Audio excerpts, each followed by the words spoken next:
East Manipur Meng Tabiri Singbu Taram Okjari Meitei kuki erang natte Manipur Thugainaba hotnabani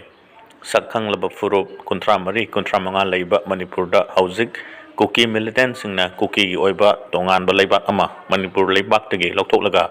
semgani haina missing yamba furup Meitei da landaraktuna kuki militant singda natana kuki na Meitei uba yadaba ubu uraba tanjabu fanglabadi hatli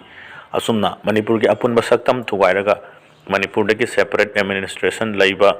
haibadi tonganba kuki ki leibak ama semnaba honarakpa asi kanglup ki erang ni haiduna Meitei amadi kuki nataba furup singna loduna kumai yengbagum leiri kukina Manipur ki apunba saktam thugaige hairaba fawba apunba ki saktam asi Meitei khaktana ngakadabani Meitei singi mathawni haibagum phibamda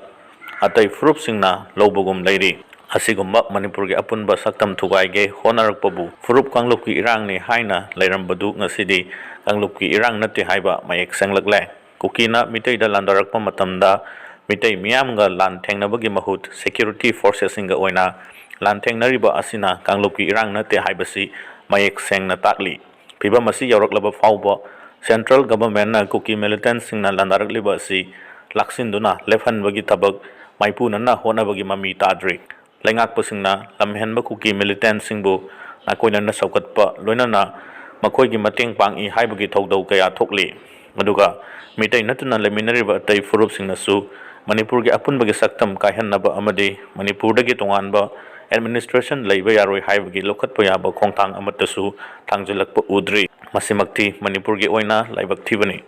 Manipur ki apunbagi saktam kaikhrabasu karisu kaide haibagumani kukina Meitei da landabasi kanglup ki erang natte Manipur ki apunbagi saktam thugainaba honabani haibasi